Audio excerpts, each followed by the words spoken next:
क्या आज टूटेगा एजबैस्टन का घमंड? क्या आज जो है टीम इंडिया क्या अपने 100% पोटेंशियल पे खेलेगी? क्या इस दफा भी यशस्वी 4 कैच छोड़ेगा? क्योंकि अगर इस दफा यशस्वी 4 कैच पकड़ ले, जो कि मुझे उम्मीद है इस दफा 4 उसके पास नहीं आएंगे, पर इस दफा अगर वो कैच पकड़ ले तो चांसेस है जीतने के। अगर हम 8 कैच इस दफा ना छोड़े तो भी हमारे पास चांसेस है जीतने के। तो इफ्स एंड बट्स की गेम है, लेकिन ये है कर्स ऑफ एजबैस्टन। 8 मैच यहां पर इंडिया ने खेले हैं और 7 इंडिया हारा है और सिर्फ एक इंडिया ने ड्रॉ किया है। और 2022 में भी ये सबसे अजीब फैक्ट है कि 2022 में जो मैच हुआ था उसमें इंडिया ने स्कोर किए थे 378 रन, और वो 378 रन करके भी इंडिया हार गया था 2022 में। क्या ये फैक्ट चल रहे हैं आजकल, ये स्टैट्स चल रहे हैं एजबैस्टन पे, इसीलिए मैं कह रहा हूं कर्स ऑफ एजबैस्टन। और आप लोगों को ये बात भी जान के हैरानी होगी कि 2022 की इंडिया की जो टीम थी वो बड़ी फन्ने-खा टीम थी। 2021-22 तक तो टीम तगड़ी टीम थी टेस्ट क्रिकेट की, ठीक है। 21 में विराट ने कैप्टनसी छोड़ी, 22 तक तो ठीक टीम थी। तो अगर वो जिसे कहते हैं ना बड़ी टीम नहीं अगर हरा सकी, तो क्या आज शुभमन अपने लड़कों के साथ वो कर सकता है जो जो जो बड़े लड़के नहीं कर सके? क्या आज शुभमन वो कर सकता है? मुझे लगता है कर सकता है। मैं ये नहीं कह रहा कि इंडिया जीतेगा ही जीतेगा, ठीक है, लेकिन मुझे ये लगता है कि आज इंडिया टफ टाइम दे सकता है, ठीक है। अब बात कर लेते हैं पिच रिपोर्ट पे। पिच अभी तक ना मैंने कोई पिक्चर देखी है पिच के बारे में, पिच की कोई पिक्चर नहीं अभी तक आई, ना ही कोई मैंने वीडियो क्लिप देखी है इसके बारे में। लेकिन एजबैस्टन का विकेट जो है ना, उस पे फास्ट बॉलर्स भी हेल्पफुल होते हैं और उस पे स्पिनर्स भी हेल्पफुल होते हैं, क्योंकि इस विकेट के ऊपर स्पिनर्स की एवरेज ऑलमोस्ट 31 के करीब है और फास्ट बॉलर्स की एवरेज 34 के करीब है। तो डिफरेंस कम ही है। तो मैं ये मान के चलूंगा, तो मैं आज ये मान के चल रहा हूं कि हो सकता है आज कुलदीप को खिला देंगे, हो सकता है कि नीतीश रेड्डी को भी खिला दें। नीतीश रेड्डी को तो पहले भी खिलाना चाहिए था। मैं शार्दुल, यार नथिंग अगेंस्ट शार्दुल, लेकिन आई थिंक कि Nitish Reddy is far far far better option than Shardul. Nothing against him, he is amazing, बहुत अच्छा है यार। वो अगर इंडिया की टीम में है ना तो बहुत अच्छा है, क्योंकि वो 140 करोड़ लोगों में से आया है, वो 140 करोड़ लोगों को रिप्रेजेंट कर रहा है। तो किसी के पास भी राइट नहीं है ये कहने का कि यार ये फालतू है, ठीक है, किसी के पास भी राइट नहीं है। लेकिन अगर मैं कंपेयर करूं नीतीश रेड्डी को शार्दुल के साथ, तो मैं यही कहूंगा भाई Shardul, Nitish Reddy is much better and much more capable, ठीक है। मैंने उसकी बॉलिंग देखी थी ऑस्ट्रेलिया में, आप उसकी बॉलिंग देखिएगा यार, क्या उसने बॉलिंग की थी उस इंसान ने, बड़ी उसका लाइन लेंथ बड़ी अच्छी बॉलिंग थी यार उसकी। आप अगर इंग्लैंड की बॉलिंग देखें ना, आप अगर इंग्लैंड की बॉलिंग देखें, इंग्लैंड की बॉलिंग कुछ भी नहीं है, मतलब फालतू बॉलिंग है यार उनके पास। सिर्फ एक है उनका स्टोक्स और एक है उनका वोक्स, ठीक है, बाकी डिसेंट है, बस ओके है। इधर इधर आप शुरू कर दो यार, इधर कोई कोई डीएसपी बना हुआ घूम रहा है, कोई जिसे कहते हैं वो जी बॉलर ऑफ द सेंचुरी बना हुआ घूम रहा है, ठीक है, कोई कुछ बना हुआ घूम रहा है, ठीक है। तो पर बॉलर ऑफ द सेंचुरी तो वाकई में अच्छा है, बॉलर ऑफ द सेंचुरी अच्छा है अभी तक की सेंचुरी, अभी तक का, ठीक है, बुमराह इज वेरी गुड, ठीक है। लेकिन आप किसी एक आदमी के सिर पे टेस्ट मैच तो नहीं जीत सकते ना यार। अच्छा, एक और बात हुई थी कि 80 जो ओवर्स का किस्सा था, 80 ओवर्स का जो किस्सा, 80 रन के बाद जो शुभमन ने बॉलिंग नहीं करवाई जस्सी को, वो सीन ये था कि जो बुमराह का डॉक्टर है उसने कहा है कि इतना सेट ऑफ ओवर्स जो है वो बुमराह कर सकता है, तो इसी वजह से उन्होंने बुमराह से बॉलिंग नहीं कराई, सिंपल फॉर वर्कलोड मैनेजमेंट। यार इस तरह किसी भी कैप्टन के हाथ बंद जाते हैं, उसको बड़ा सोचना पड़ता है कि अब मैं कौन सा ओवर कर, तो आप अगर यार देखो शुभमन की कैप्टनसी को क्रिटिसाइज करना ना बड़ा आसान काम है, ठीक है, पहला कैप्टन है, नया नया कैप्टन है। जब आप वहां पर होते हो ना इतने बड़े लेवल पे, जब आप अपनी टीम को रिप्रेजेंट कर रहे होते हो उस लेवल पे, तो भाई साहब आपके माइंड में मल्टीपल चीजें चल रही होती हैं कि अच्छा यार इसका वीक पॉइंट ये है, फील्डर यहाँ पे लगाता हूँ, अगला ओवर मैंने किससे कराना है, अच्छा अगर इस ओवर में यहाँ पे चौका पड़ रहा है तो मैं फील्ड चेंज क्या करूं, ठीक है। तो शुभमन को क्रिटिसाइज करना ना आप मेरे लिए, आपके लिए, सबके लिए बड़ा आसान है।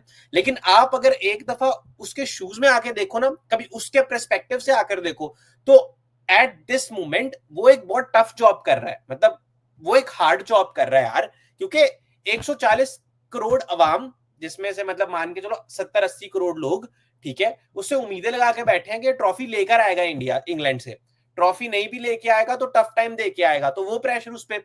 दूसरा प्रेशर उस पर यह कि उसको प्रिंस बना दिया हुआ है, ठीक है, उसको यह बता दिया हुआ है कि विराट के बाद वही है, जबकि क्लियरली वो नहीं है। ठीक है, आप 2 अच्छी ड्राइवें मार के विराट कोहली नहीं बन सकते, आप कभी भी नहीं बन सकते यार। मतलब इस उम्र में विराट, अरे इस उम्र में जाकर देखो यार, विराट की वो नॉक देखो जाके, 2012 की एशिया कप की नॉक 183 अगेंस्ट पाकिस्तान, जाके देखो कोई यार, वो नॉक देख लो।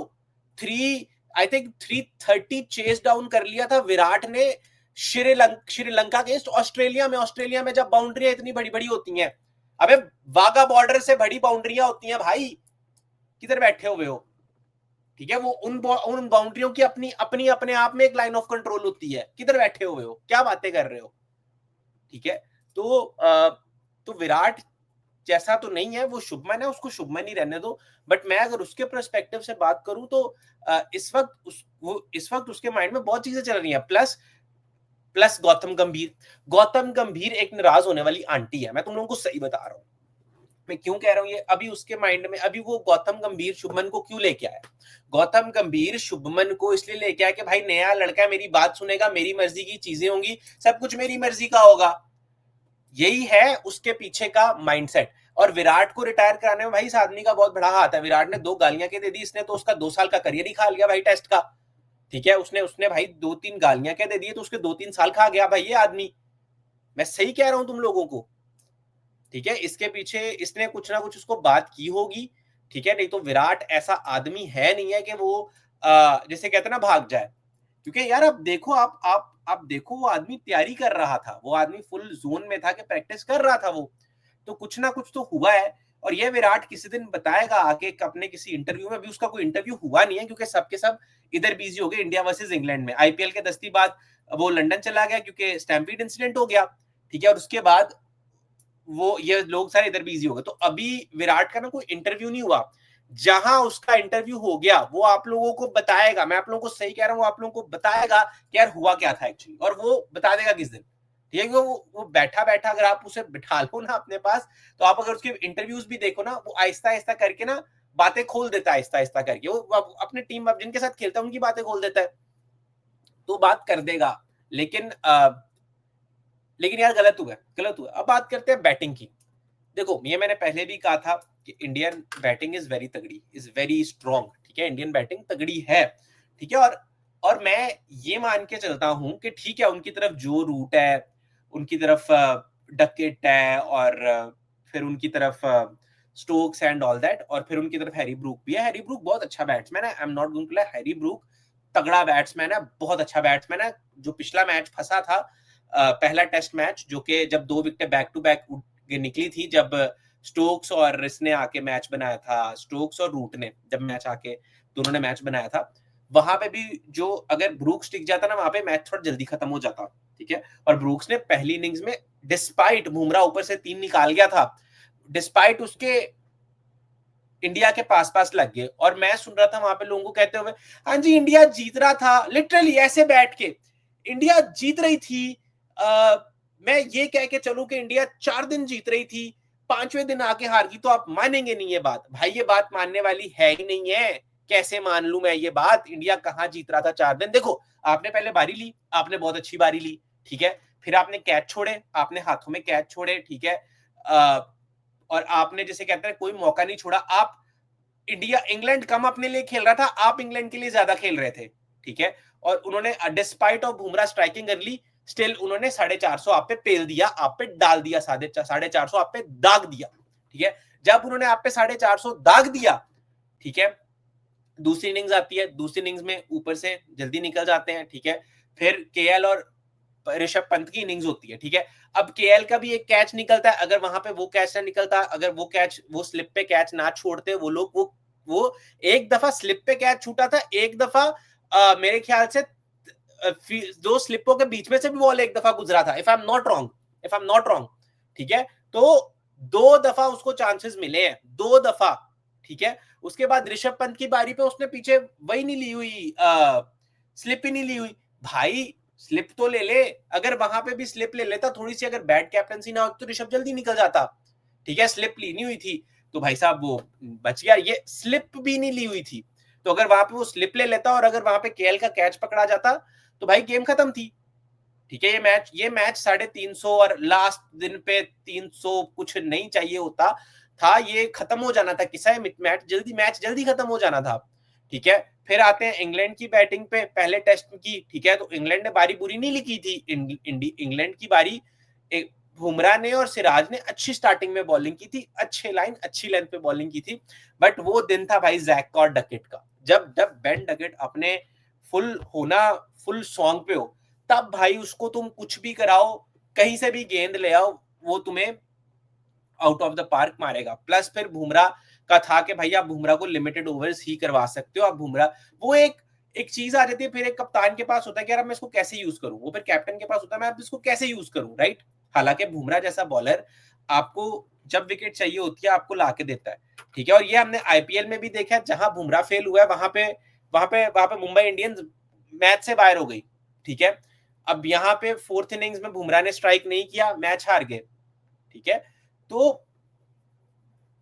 अब क्या कह सकते हैं यहाँ पे, अब आप बुमराह से, अब आप ये तो नहीं कह सकते ना एक दिन में 100 ओवर है तो 50 आप बुमराह से करवाओ, ऐसा नहीं हो सकता कहीं पे भी, ठीक है। तो बाकियों को रिस्पॉन्सिबिलिटी लेनी पड़ेगी। अच्छा, अब बात करते हैं सेकंड टेस्ट मैच में जो हमारे बैट्समैन है उनपे। यार करुण नायर भाई, cricket please give me second chance, ठीक है, मैं क्रिकेट खेलना चाहता हूं, मैं शुक्रगुजार हूं मेरी आईपीएल में सिलेक्शन हो गई। भाई तूने आईपीएल भी खेल लिया, तुझे क्रिकेट ने चांस भी दे दिया, ठीक है, तू टीम में भी आ गया, ठीक है, तू जो है वो क्या नाम है इसके साथ भी आके खड़ा हो गया, गौतम गंभीर के साथ भी। भाई तू खड़ा होके सेंचुरी कब बनाएगा, ठीक है। लास्ट पहले टेस्ट में तो भाई चलो ठीक है, मैंने कहा था कि पहला टेस्ट है फारिग कराओ, ठीक है। पर मुझे एक बात बता कि हाँ, मैं इस चीज के भी थोड़ा सा मुझे था कि यार ऋषभ पंत से ऊपर इसको बैटिंग करवा दो, ये भी एक मेरा था एक, यार पहले टेस्ट में मैंने प्रीव्यू में शायद ये बात की थी कि यार इसको पहले टेस्ट में ऊपर बैटिंग करा दो, ठीक है, ये मेरा एक व्यू था कि इसको पहले टेस्ट में ऊपर बैटिंग करनी चाहिए। बट अब ऋषभ ने 200 बैक टू बैक बना दिया, बनता नहीं, अब जो नंबर आएगा भैया बैटिंग करने, अब जो नंबर मिलेगा बैटिंग के लिए, अब वहीं पे बैटिंग करनी पड़ेगी, ठीक है। और वहीं पे ही इंपैक्टफुल 70, 60, 50, 100, 200 मार दो तो भाई 300 मार दो तो वो तो बेस्ट चीज है, ठीक है। लेकिन वहां पे आपको ऐसी इनिंग्स ऐसी नॉक्स खेलनी पड़ेंगी, ठीक है, if you want to stay in team. अच्छा, साय सुदर्शन, ऊपर वाले जितने भी हैं उन सब ने एक एक सैकड़ा मार दिया, ठीक है। आप शुरू करो जायसवाल से, शुभमन से, फिर नीचे आता है जायसवाल बोल रहा हूँ, जायसवाल, केएल, साय, शुभमन, पंत, ठीक है, इन सब की 100 है। अब इस मैच में साय सुदर्शन को भी अपनी सिलेक्शन को जस्टिफाई करना पड़ेगा। आई अंडरस्टैंड, T20 खेल के आए हो, ऑटोमेटिकली एक इंटेंट आ जाता है इंसान में, आप चेस करने की चीजों को कोशिश करते हो, आप में वो आता है कि यार मैं मारूंगा, अब मैं मारूंगा, ठीक है। बट ये टेस्ट मैच है, ये टेम्परामेंट की गेम है। मैं यशस्वी की बैटिंग को इसीलिए पसंद करता हूं क्योंकि उसमें एक लय, और मुझे बात में बिल्कुल भी डाउट नहीं है यार कि वो आने वाले वक्त का सबसे बड़ा बैट्समैन है, सबसे बड़ा बैट्समैन है वो आने वाले वक्त का। लेकिन सबसे बड़ा बैट्समैन होना आने वाले वक्त का ये मतलब नहीं है कि भाई, क्योंकि जहां आपका बुरा वक्त आएगा ना बैटिंग में, वहां पे आप टीम के लिए लायबिलिटी बन जाओगे। मैं आपको सही कह रहा हूं, same happened with Nasir Jamshed के साथ भी ये हुआ था, जब तक उसकी 100, 50 से 60 हारी थी और रेगुलरली मार रहा था वो 2012, 2011 इस टाइम के अंदर अंदर ना 13 रेगुलरली रन आ रहे थे, रेगुलरली मार रहा था 40। इंग्लैंड में भी उसके अच्छी नॉक्स आई हुई हैं, 40 की, 40, 45 की, इस तरह की नॉक्स उसकी आई हुई हैं। आई थिंक एक आधी उसकी 50 भी है। लेकिन एज सून एज उसका बुरा वक्त शुरू हुआ है तो फील्डिंग में तो पहले ही लाइबिलिटी था, तो जैसे ही आया उसको निकाल दिया, उठा के बाहर फेंका। तो भाई तुम जहां खेल रहे हो ना, तुम इंडिया को रिप्रेजेंट कर रहे हो, ठीक है।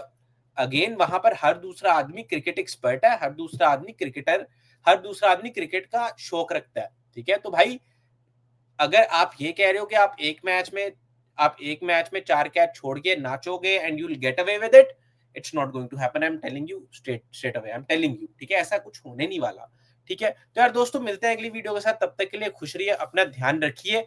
आज अपना वीडियो थोड़ा लंबा हो गया, बट यही है, आई होप कि इंडिया जो है वो कर्ज तोड़ दे। इंडियन टीम में वैसे मैं आप लोगों को बता चुका हूँ, दो से तीन चेंजेस एक्सपेक्टेड चेंजेस हैं। मुझे लगता है कुलदीप खेलेगा क्योंकि मैंने कुलदीप को प्रैक्टिस करते हुए बहुत ज्यादा देखा है, ठीक है। तो मुझे लगता है कुलदीप खेल सकता है और मुझे लगता है नीतीश रेड्डी खेल सकता है, बल्कि खेलना चाहिए।